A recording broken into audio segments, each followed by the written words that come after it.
Chilling tales for dark nights.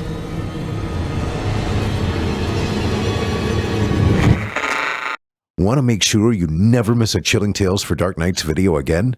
Be sure to subscribe and hit that bell to turn on notifications.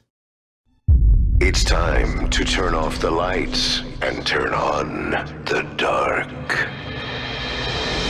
Chilling tales for dark nights.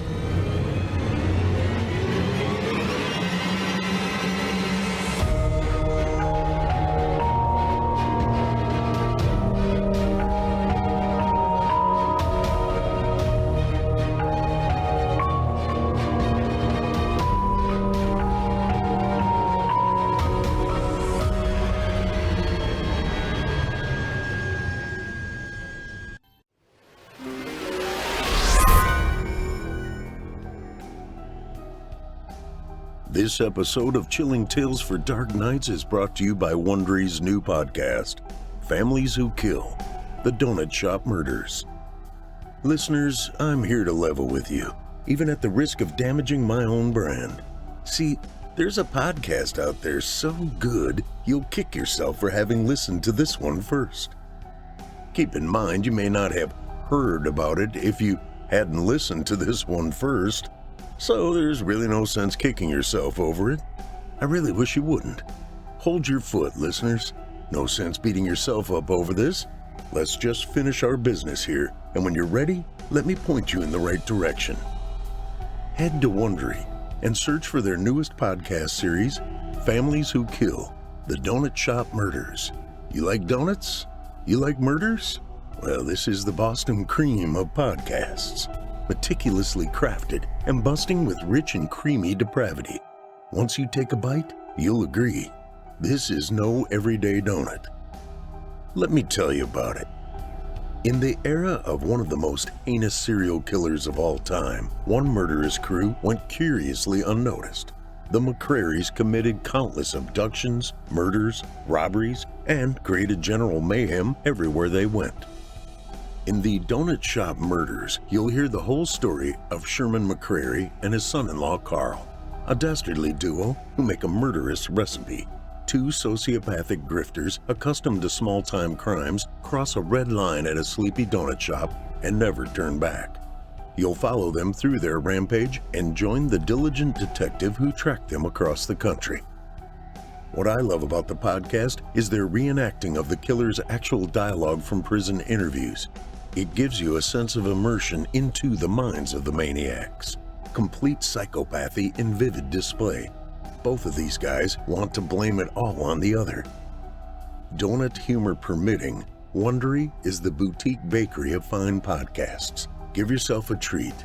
Pop on the Donut Shop Murders and get the skinny for yourself about the crazy McCrarys. All of the fat, none of the calories. From our friends at Wondery, who brought you such gems as Dr. Death, Dirty John, The Shrink Next Door, and Over My Dead Body. Follow Families Who Kill, The Donut Shop Murders on Apple Podcasts, Amazon Music, or you can binge all the episodes ad-free by subscribing to Wondery Plus in Apple Podcasts or the Wondery app. Thank you for your support and for supporting the sponsors that make this show possible.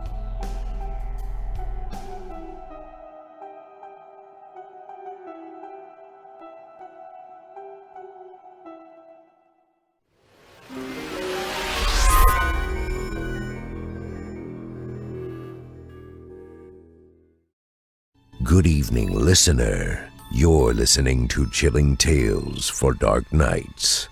On tonight's edition, we invite you to leave behind your safe reality and descend with us into the frightening depths of the most terrifying imaginations with two audio adaptations of frightening fiction about wretched roads and demented dispositions. I'm your host, Steve Taylor, and tonight I'll be your guide as we traverse the dimly lit corridors of your darkest dreams. Joining us tonight to help bring to life the frightening fiction of Charles Jonathon Truax and Carolyn M. O'Brien are voice talents Jason Hill, Drew Blood, Paul J. McSorley, Melissa Medina, and Heather Thomas. Now, get your ticket ready. Take your seat in our Theater of the Minds and brace yourself.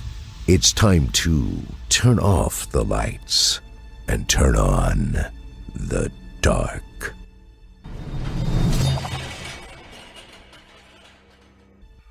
Our first story tonight is written by Charles Jonathon Truax and is performed by Jason Hill, Drew Blood, Paul J. McSorley, and Heather Ordover. In it, we will meet Dak and Chadwick, a pair of friends who find themselves stranded on Light Road after Chadwick's truck breaks down. They seek refuge with Martha and Wilbur at their home on Light Road. The two boys are left with a feeling of unease after spending a short time inside. Martha and Wilbur attempt to trap the boys. They finally break free after a brief physical encounter. Without further ado, I present to you Wrong Turn on Light Road. Dak and Chadwick each lit up a smoke and cracked their windows, the excitement of a good day fishing warming their spirits despite the cold wind that suddenly filled the cab of Chadwick's truck. Sporadic raindrops began to fall as they left the river pooled in the road and splashed off the deeply grooved tires of the smoky old diesel truck, creating a cascading wave of dirty water, sloshing on both sides of the truck. "I cannot believe that Big Bass's energy today," Dak cried out, elated at the day's catch. "Easy for you to say. All I got was that damn throwback." Chadwick rolled his eyes as the words left his mouth. Headlights passed by as they reveled in their elevated mood.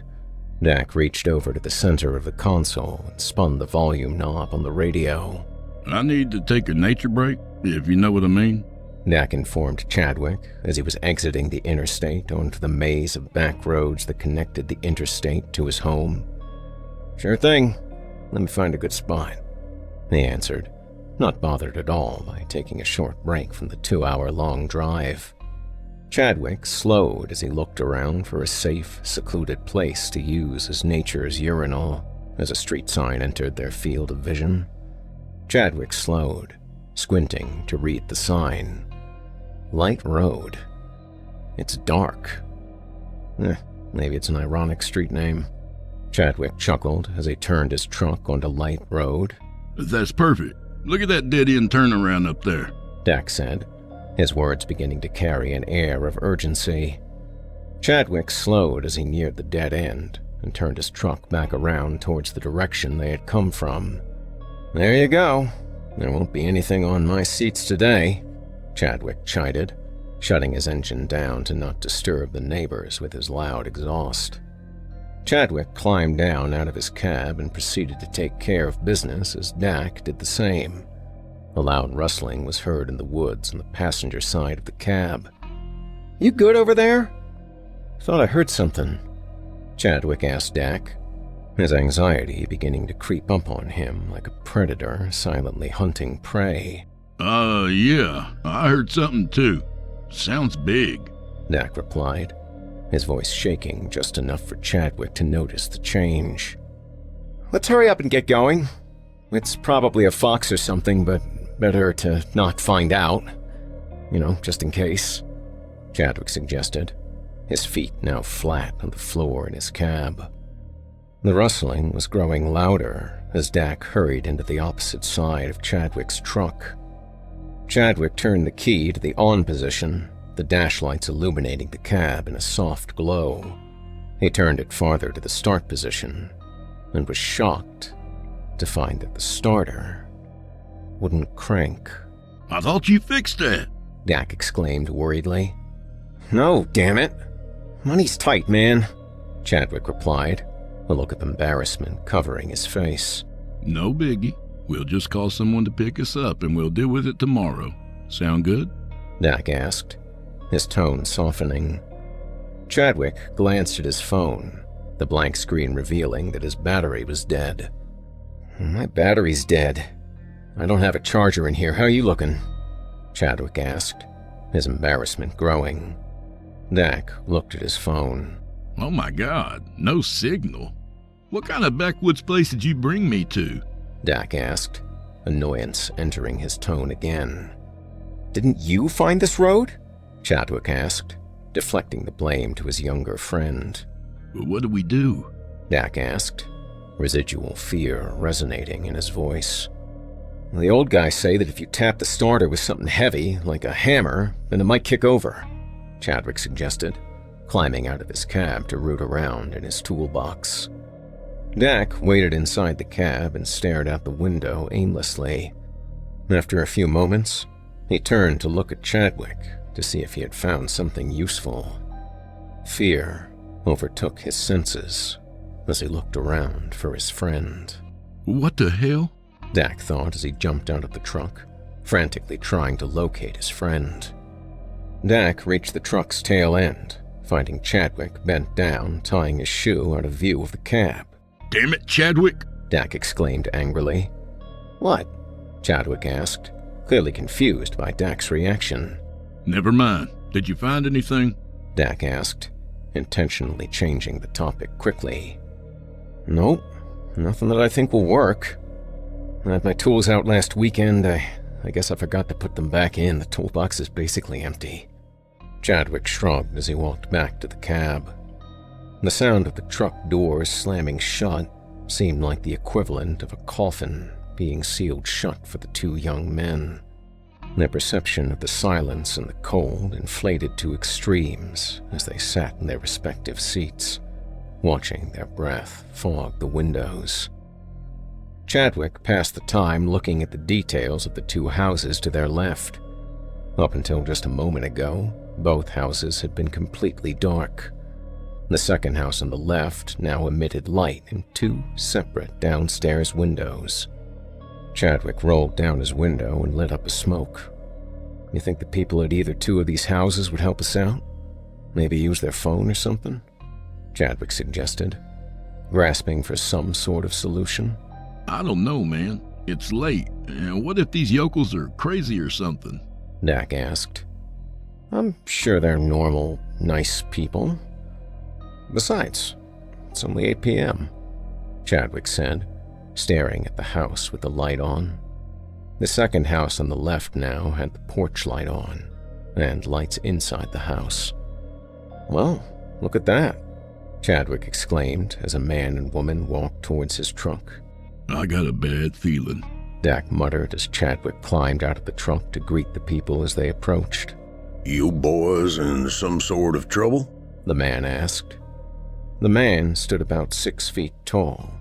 His black hair was cut short, revealing weathered facial features that only old age could bestow upon a man. His wife stood at a slight 5'2", creating a vast height difference between them. Her hair was gray and long, and her skin bore a resemblance to the consistency of a long-past ripe avocado. Her long, painted nails stuck out from her fingers like crude daggers. This feels wrong. Look at these guys, man, Dak muttered under his breath. Yes, sir, we are. I believe my starter's dead in the water and our cell phones seem to be giving us a hard time, Chadwick explained as Dak continued muttering under his breath about his disapproval of their situation. How can we help? The woman asked in a raspy voice. A phone would be awesome, Chadwick suggested as the raindrops descended more rapidly on the concrete. Come on in, boys. Let's get you out of the rain and we'll figure it out, the old man offered, waving his hand in the direction of his 2-story home across the street. No, Chadwick. No way, Dak said, as Chadwick started to walk towards the old couple's home. Come on, Dak. Are you really going to spend the time out here by yourself? Chadwick asked sarcastically. Damn it, Dak thought, as he climbed out of the truck and joined his friend as he walked into the house. The two young men entered through the front door into a small mudroom. The first thing that they noticed inside the home was a wall-mounted topographical map of the state of Idaho. What the fuck? Chadwick thought, as his gaze settled on the map. "You guys like potatoes?" Chadwick asked, stifling a laugh. The old couple looked at him questioningly. "Never mind. My bad," Chadwick said, backpedaling his words. "My name is Martha. This is my husband, Wilbur," the older woman said, pointing at herself and then her husband. "I'm Chadwick, and this is Dak," Chadwick said politely. "Welcome to our home, boys," Wilbur said as he led them into the kitchen. The kitchen walls were adorned with some of the strangest wall art either of the two of them had ever seen, the most prominent being a large painting of an apple sawing a pear in half. The second most notable was a 4x4 canvas of two spider monkeys, playing tug-of-war with an unknown bird species. The image that stuck out the most in Chadwick's mind was a small painting of a young child building a small toy structure using severed fingers in place of toy blocks. Chadwick shuddered. I see the cold is seeping into your bones. Come, warm yourself by the fireplace," Wilbur suggested. "No, I'm not cold.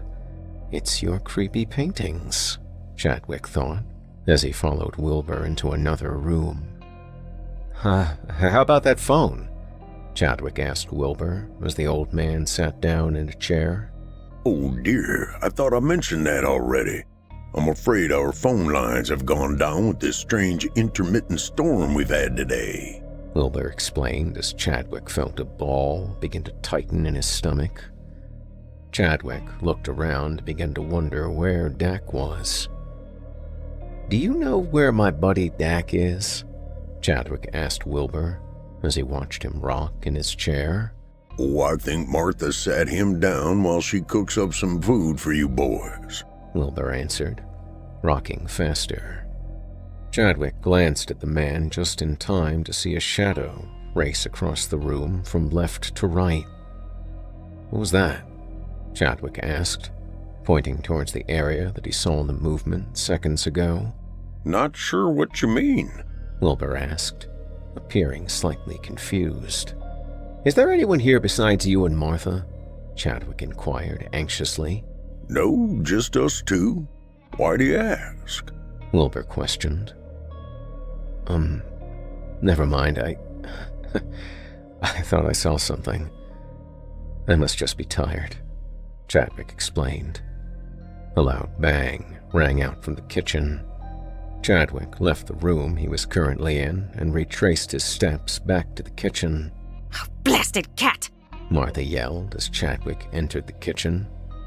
Chadwick watched as a black and white cat scurried out of the room, stopping to look back at the pile of pots and pans it had knocked over before disappearing into the shadows of the hallway. Martha busied herself with quickly picking up the mess that had overtaken her kitchen floor. "Martha, the damn rain is turning to snow," Wilbur yelled from his rocking chair. Chadwick crossed the kitchen to look out of the lone window. The rain had indeed turned into the start of a ferocious winter storm. He sighed. Chadwick squinted as he looked through the snowy haze towards the other side of the road. A lantern, held by a shadowy figure, could be seen bobbing through the woods at a slow pace. Chadwick shook his head and turned around. Martha stood behind him, staring through the window. She hurriedly shut the curtains as Chadwick walked away from the window. "Best not to invade the goings-on of the night," she said, hastily leaving the kitchen. Chadwick watched her as she left the room. Dak jumped up from his chair as they heard a knock on the door. "Boys, let that be. We're not expecting any company," Martha called from the living room. Chadwick walked down the hallway to the living room, stopping as a small boy ran by him, giggling like a hyena. What is wrong with these people? Chadwick thought angrily. Why lie about having someone else here? Chadwick entered the living room and approached Wilbur's rocking chair. I just saw your grandson. I thought no one else was here with you two, Chadwick asked accusingly. We don't have any grandchildren. We never even had children of our own, Wilbur answered. Chadwick flinched as another knock on the door echoed through the house. Somebody wants you to answer the door, Chadwick said, his frustration rapidly growing. It's best not to invade the goings-on of the night, Martha said thoughtfully. Yeah, you said that a few minutes ago. What is going on around here? Chadwick asked. Another knock echoed through the house. Chadwick! Dak shrieked from the kitchen. Chadwick ran to the kitchen to find Dak staring out through the front window. What is it? Chadwick asked impatiently. There's no one at the door, Dak mumbled, still staring through the window. What the hell are you talking about? Chadwick asked, his fear beginning to grow. Chadwick didn't wait for Dak's answer, opting instead to swing the front door open angrily. Opening the door revealed a glowing white orb, precisely level with Chadwick's line of vision. Chadwick slammed the door and ran back into the kitchen to find Martha and Wilbur standing next to Dak. Is this some kind of joke? Chadwick asked angrily. I wish it was, son. Come, sit down in the living room. You need to know about the Light Road curse, Wilbur said, motioning for the boys to return to the living room. Chadwick and Dak reluctantly followed Wilbur back. They watched as Wilbur and Martha took a seat and waited for Wilbur to speak. Many years ago, my wife Martha used our home for taking care of hospice patients as they endured their last weeks. We even built an addition to accommodate the influx of patients, Wilbur informed them, his eyes fixed on the fire dancing in the fireplace. Business was good, and the extra money sure did help around here. Our home was in dire need of repair, and the money we made from her business gave us all the funds we needed and more, Wilbur continued. What does this have to do with the fucking light banging on your door? Chadwick asked angrily. Hush, boy. Let him finish. Martha snapped, pressing a wrinkled finger to her lips. One night we received a patient from the nursing home unannounced. We didn't overthink it, as we readily accepted every patient. I signed the paperwork, and Martha brought her into her room. Wilbur paused for a moment to light a cigar. This new patient, her name was Livia. Well, Livia had an intrepid past of causing immense chaos wherever she passed through, unbeknownst to us. We awoke in the morning to find all 6 of our hospice patients dead in their rooms. Livia was gone. Nowhere to be found, Wilbur said, puffing intermittently on his cigar. Well, what happened to Lydia? Dak asked, his eyes wide. We eventually found Livia in the woods across the street. Her naked body was covered in strange symbols that she had presumably carved into her skin herself. What does all this have to do with the things happening in your home? Chadwick asked, his want to know more overpowering his fear for the time being. After a lengthy investigation, the police concluded that she had many more deaths to her name than just the ones she took here. Men, women, and children. They concluded that she was insane. That was the easy answer. However, that is not the truth. The truth is, something drove her. Something lived within that woman. Now that thing resides on this road. It seeks out pure souls on most nights, hiding in shadows until it grows tired of waiting. Then, it grows angry. Wilbur concluded the story and looked at Chadwick and Dak. Oh my God, Dak declared, his voice wavering. We need to get out of here. I don't want any part of this, Chadwick declared frantically. I'm afraid you mustn't go outside until the morning. You'll surely fall victim to it. You'll have to wait it out here in our home, Wilbur declared, shifting his gaze from the fire to Chadwick. God damn it! Chadwick exclaimed angrily. It won't be so bad, child. You and your friend are safe in here, Martha offered, her voice softening. Come, I'll show you boys to a room. Rising to her feet. The boys reluctantly followed Martha down a hallway into a large bedroom.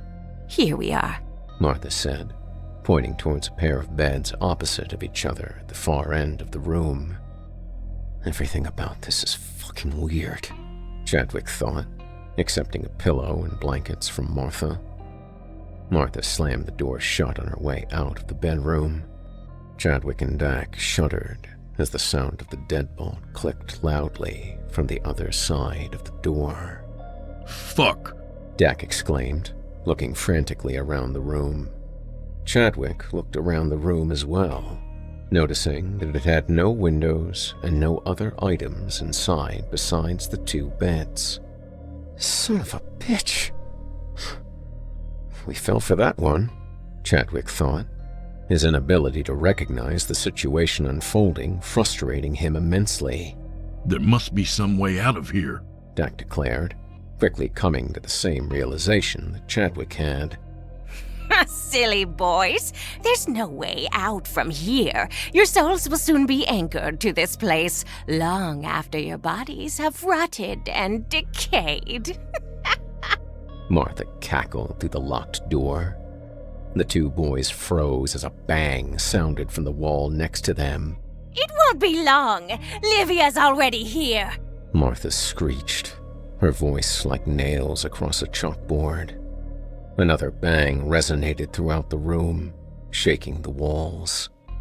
Dak, this isn't the end for us, bro. We are getting out of here, Chadwick shouted, slamming his shoulder into the bedroom door. Dak joined Chadwick at the door and kicked at the door with all his might. The door began to creak and groan under the continued stress of the two boys repeatedly striking the wooden door. Stand back, Dak, Chadwick yelled before getting a running start and slamming into the door. The door relented, flying open into the hallway, splinters flying in all directions. Way to go, Chadwick! Dak shouted, chasing after Chadwick as he fled down the hallway. Chadwick suddenly began furiously backpedaling after seeing Martha coming towards him with a large butcher knife. Dak pushed past Chadwick, screaming as he fearlessly tackled Martha to the ground. Chadwick, seeing the sudden bold action of his friend, pounced on Martha immediately. Martha shrieked as Chadwick wrestled the knife from her grasp. Don't kill her. I don't want to kill anyone. Dak screamed, tears filling his eyes. We are fucking leaving, Chadwick exclaimed, holding the knife in front of his body. Martha didn't say a word. She just glared at the boys, her eyes projecting hatred in an immeasurable amount. Wilbur stood at the far end of the hallway, watching the scene before him silently. Dak and Chadwick bolted through the front door and turned down the road, continuing in a full sprint until they found the end of Light Road. The two boys paused after stepping onto Main Street. They looked back in silence. Their gaze finally settled on the lone street light, flickering on and off near the entrance of Light Road.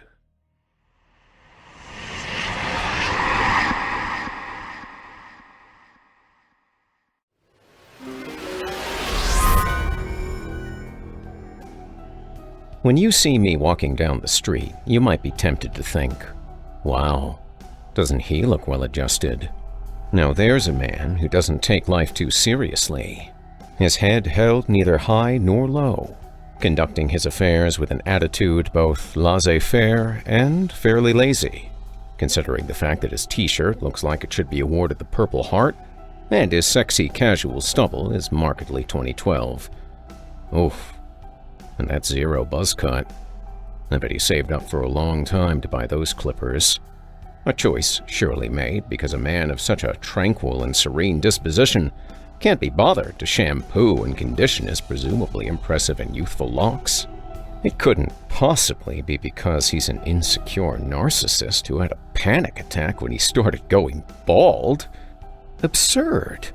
And, frankly, he would find the mere implication of such a grievous sin against performative lethargy as insulting as it is ridiculous. Ludicrous, even. Utterly unbecoming of this man. This maverick. This mensch about town. I wonder if he's seeing anyone. I don't know for sure that we'd hit it off, but I am a firm believer in love at first sight. That's right, friends. Hubris. The warm swaddling blanket against my ever-present internal blizzard of insecurity and self-doubt. Oh, and it is quite warm under here. Care to join? Oh, don't worry. You won't make the internal dialectical projection of my bottomless self-regard jealous. In fact, he likes to watch. We both do. Slow wink. However, the time may come when hubris just isn't enough to shield one from the constant inner nihilistic assaults of the Jungian shadow. Yes, I do hope all this is giving the psych undergrads and players of Wraith the Oblivion out there a thrill. And when that time comes, you may need some outside help. And not just any help. You'll need BetterHelp, the online professional counseling service that will match you with a therapist qualified to meet your individual needs, not only limited to festering existential wounds beneath ragged scabs of hubris, but also anxiety, anger, depression, grief, self-esteem, family, relationships, stress, or LGBT issues, just to name a few. All it takes is an online assessment of your personal needs, and you'll be communicating with your therapist in under 48 hours. It's more affordable than traditional online therapy, and financial aid is available. BetterHelp believes in nurturing healthy therapeutic matches. Should your first counselor not work out, it's easy and free to replace them at any time. All without ever having to sit in an uncomfortable waiting room ever again. BetterHelp is available worldwide and can offer services to clients in areas where traditional offline services may not be available, whether it be the rural heartlands, the bustling coasts, the deathless twilight of the Shadowlands, the vortex of the Tempest, or the ephemeral, specter-haunted warrens of the I'm talking about Wraith the Oblivion again. Wow. I hope my sex life is enjoying its vacation, because I think it just earned another month. BetterHelp is not a crisis line, and it's not self-help. It's professional counseling done online that's convenient, professional, and affordable. In fact, so many people are using BetterHelp that they're recruiting additional counselors in all 50 states. I like BetterHelp. Nay, I love it. And I want you to start living a happier life today. As a listener, you'll get 10% off your first month by visiting our sponsor at betterhelp.com/chilling. Join over 1 million people who have been taking charge of their mental health. Again, that's BetterHelp, HELP.com/chilling.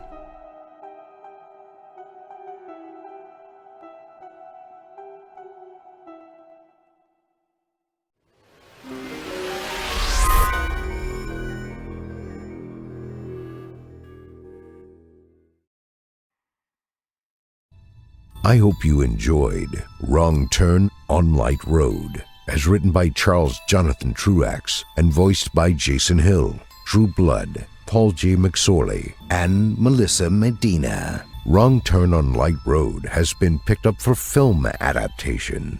Look out for The Hollow, coming to screens near you, premiering January 1st, 2022 on Amazon Prime, iTunes, and Google Play. If you dig Jonathon Truax's work, simply search for him on Amazon, where you'll find his many books for print, including his fantastic novels, and you'll be redirected to his author page on Amazon, where by clicking through via that link, A small portion of your purchase goes to us here at Chilling Tales, where we're proud Amazon affiliates to help make this show possible. You can hear more of Jason Hill on the Horror Hill podcast, now in its 5th season, with new episodes released weekly. Check it out, and don't forget to subscribe so you never miss your regular dose of the dreadful. You won't be sorry that you did. Voice actor Paul J. McSorley's talents can be found on our very own Chilling Tales for Dark Nights YouTube channel, as well as on past episodes of the Simply Scary podcast. You can also keep up with him weekly on his new show, Fear from the Heartland, which will debut in podcast format in early 2022. Meanwhile, capture the magic or the madness from the very beginning and check out his show on our YouTube channel today. You'll be glad that you did. And after dropping by, don't forget to let him know you heard him here on this show. Now, our second tale of the evening is written by Carolyn M. O'Brien and performed by Melissa Medina and Heather Thomas. In it, we will meet a girl directed to a mysterious shop. While there, she is convinced to give up her fears, but she soon realizes that her fear is just the beginning of her losses. Now, without further ado, I present to you Bottled Up. What if you were able to purge that unwanted emotion? Agatha read the advertisement's title on the homemade sign while she sat idle on her scooter. Another personal growth seminar, she thought to herself. The line before her seemed to be stalled. She rolled her eyes and continued to read. Annoyed? Feel like lashing out? Visit us at Bottled Up before the shit hits the fan.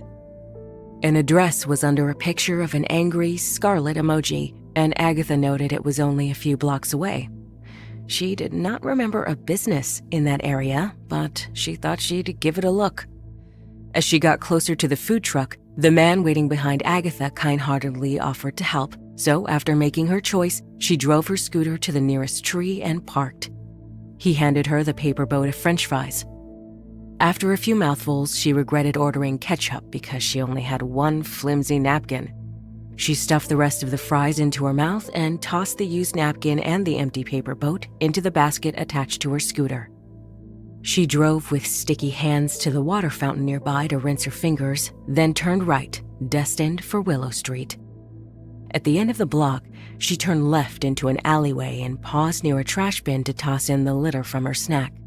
At the top of the back street, she turned once again and drove 2 more blocks. Across the street, a cute little cob house cowered like a mushroom behind the intimidating edifice next to it. Thankfully, the structure was at street level, so Agatha could drive her scooter near to the window and peek inside. She took a few steps back to read the sign over the entranceway. It looked like a convenience store with aisles of shelves fully stocked with bottles and jars. Burned into a piece of driftwood were the words "Bottled Up" in fancy calligraphy writing. She entered and observed that the tiny shop had only 3 aisles. As she browsed, she noticed that most of the containers on the shelves contained smoke that swirled like trapped tornadoes. In the first aisle, jars of olive green smoke assembled on a shelf labeled "Jealousy." Across from them were bottles containing auburn smoke. The label below them read "Anger." Next to anger was fear. Those vessels swam with a brownish smoke. Across from fear was guilt. Gray and purple hues swirled together like the night sky. The next aisle was lined on both sides with empty, clear plastic and glass jars, bottles, flasks, and sealed carafes. Aisle 3 displayed bottles ladled glee, love, brave, and excitement. A woman approached Agatha from behind, startling her. "I'm sorry, dear," said the woman. "Are you ill? I can help you deal with your feelings, but this pharmacy does not sell medicine for the physical body." "Oh, no," said Agatha. "I'm fine. I mean, I use a scooter because I can't walk on my own, but that's not why I'm here. I saw a poster." "And you're curious," the woman finished Agatha's sentence. She confirmed that the bottles did indeed contain feelings. Bottled Up was a place where anyone could buy feelings, trade feelings, or even leave unwanted feelings behind. Trap your unwanted feelings into a bottle and/or inhale the feeling you would like to experience. Agatha smiled awkwardly. Her first thought was, why would anyone want anything from aisle 1? Then she considered if this woman was some kind of witch, and her face flooded with heat as her ears throbbed because being there made her uncomfortable. However, her inquisitiveness surpassed any fears or inner voices that told her to leave. The woman persuaded her to participate in a trial. Following the woman's instructions, Agatha chose a bottle from aisle 2. It resembled the vials used for potions in old flicks, as if the woman could read her thoughts, or maybe it was her red face that told her she was nervous. She instructed Agatha to close her eyes and think of her fears. "Think about what makes you afraid," she said. "Keep your eyes closed. Take a deep breath and release those feelings into the bottle." When Agatha opened her eyes, she was overwhelmed with the feeling of being completely safe. 2 hours had passed. During that time, the woman informed Agatha that her shop would be moving to another location by nightfall. The news made Agatha angry. She wasn't sure why. After all, she had discovered this place just a few hours ago, and yet it was one of the only places she felt totally secure. Before Agatha left, the woman carefully wrapped the bottle holding Agatha's fear in a newspaper and gently placed it in Agatha's basket. Agatha steered her scooter out the door and crossed the street and paused on the corner. She grabbed her bottled fear, unwrapped it, and unscrewed the lid. The dirty brown mist dispersed throughout the air. Eventually, she closed her eyes and thought about her anger and frustrations. Her eyes still closed, she inhaled deeply and lifted the bottle to her mouth as if she were taking a drink of non-existent liquid and exhaled through her puckered lips. She quickly screwed the cap back on the bottle and trapped her tainted, rusty feelings inside. She wrapped the bottle back up in the newspaper and returned it to the basket. Then she turned around with the intention of trading it for some glee. The building was gone. She thought whatever was going on was unnatural, but she wasn't afraid. She wondered if she should be feeling afraid. Agatha pulled into the garage.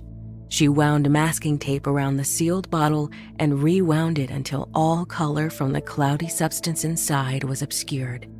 She looked around for a safe place to stash it. She cautiously trundled to the unused refrigerator, stretching to place it on top behind the flower pots. Then she called for assistance to transfer into her wheelchair in the house. She pumped her arms and rolled down the hall to her bedroom. She shut the door but still could hear Bethany's piercing voice. She was pleading with her mother to allow Tabitha and her friend to concoct some homemade bubbles. The girls found the recipe on the internet. They were in the kitchen, and Agatha supposed her mother gave in when the arguing subsided. Bethany went to the garage to find a suitable bubble bottle. She reasoned that the recycling bin was a good place to find a variety of sizes, but she spotted the jar peeking out between the terracotta pots first. Dragging the step stool across the concrete floor and climbing a couple of rungs, she was able to reach the top of the fridge. The jar was light in her grasp, and when she shook it, she decided it was empty. Bethany twisted the lid off the jar in the kitchen and poured the thick, soapy brew into it before any gases could escape. She took the wand from an empty bubble bottle and blew bubbles. A stream of bubbles dispersed throughout the cluttered room. She handed the wand and the bottle back to Tabitha, and the girls scampered outside. Bubbles filled the air, and soon the family Doberman, Pinto, trotted over. He began nipping at the bubbles. He focused on a bubble filled with a swirling auburn vapor. It drifted upward, and he jumped hungrily toward it. His muscular back legs stretched as he leaped. Jump! He He snapped his jaws shut, and it was gone. Immediately, his demeanor changed. He leaped forward, and his powerful jaws clamped onto Bethany's arm. He pulled her down with him, and they both rolled on the blacktop driveway. She wailed, and Tabitha screamed, turning to run. The dog let go of Bethany's arm and tackled Tabitha from behind. His teeth sunk into the taut flesh on her neck. Neighbors dashed out of their houses carrying brooms and baseball bats. They began to hit the dog, but their efforts seemed futile. Then a pitiful yelp rang out, and the dog turned and ran toward the trees. The neighbors lingered after the chaos subsided. Agatha felt confused and troubled while listening to everyone discuss what to do next. Then her eyes drifted to the open bottle on the lawn. My fault. My fault. My fault. My fault. Her whispers became inaudible as her words trailed off. Agatha's eyes widened, and she stared at nothing, while her head swam with notions to fix things. The association remained preoccupied with their discussion, so Agatha snatched the bottle from the lawn, threw it in the basket, and rode to the park down the street, where she could be alone. Agatha lay in bed. She wondered how much she slept last night. She flung back the covers and transferred into her wheelchair before going about her morning routine. She ate breakfast with her family, but did not join the conversation. She was normally a morning person, and she blamed her feelings of melancholy on her lost dog. Once Bethany was on the school bus, she asked for assistance to transfer from her wheelchair to her scooter in the garage. She drove to the end of the driveway and paused, then turned toward the forest of evergreen trees. While Bethany was in school, Pinto and Agatha spent many hours in the ramshackle hut among the pine trees. She tapped on her laptop, and he kept her company, or played teasingly with the local critters. She often fed him there, and water bowls were positioned at the 4 outer corners of the shanty. Rainwater often kept them filled. He was sure to have gone there. Agatha reached the edge of the forest and started to feel hopeful. She spied the bandana Pinto was wearing after his previous grooming. It looked like it tore after catching on a prickly bush. She continued further on, slowing as she approached the shack. Several feet ahead stood Pinto. She switched off the key in her scooter and sat stock still, but she had no fear. They stared at one another. Only brown, brittle pine needles and a stray pine cone here and there littered the ground between them. Agatha slowly took the bottle of her Glee from the basket and the piece of bacon she pocketed at breakfast from the pouch in her hoodie. Her hand touched the lid of the bottle, and she hesitated. She suddenly realized that she had lost her fear, given away her anger, and now she was offering up her Glee. Nevertheless, Agatha quickly loosened the lid on the bottle and wrapped it with a strip of bacon. She bowled the meaty gift of churning mist toward the dog. He sniffed the object, and the vapors wafted into his nostrils as the lid toppled on the ground.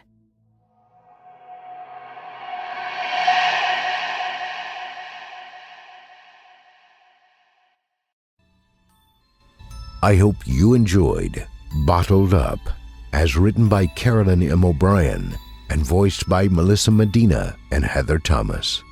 As a reminder, voice actor Melissa Medina's work can be found on the official Chilling Tales for Dark Nights YouTube channel, as well as her website, hearmelissa.com. That's HearMelissa.com. If you enjoyed Heather's performance, you can hear more of her right here on our official YouTube channel, as well as on the amazing Creepypasta, where several of her vocal performances are available for your enjoyment. If you check her out, be sure to give her performances a thumbs up and leave a kind word, and tell her you heard her here on this program and that Steve sent you. It would mean a lot to me. Now, our weekly descent into the depths has just about come to a close, but before we go, I'd like to take a moment to thank you for joining us for tonight, and remind you to take a few moments to stop by our iTunes page and leave Chilling Tales for Dark Nights a 5-star review and a kind word, and follow us on Facebook, Twitter, and Instagram if you haven't already. And of course, subscribe to us on YouTube, where you can find an archive of our work going back to 2012. And consider signing up as a patron at our website, chillingtalesfordarknights.com, to show your support and get all of our content ad-free. I'm your host, Steve Taylor, and it's been a pleasure. Tune in again next week when we once again turn off the lights and turn on the dark. Sweet dreams, listener. Sweet dreams.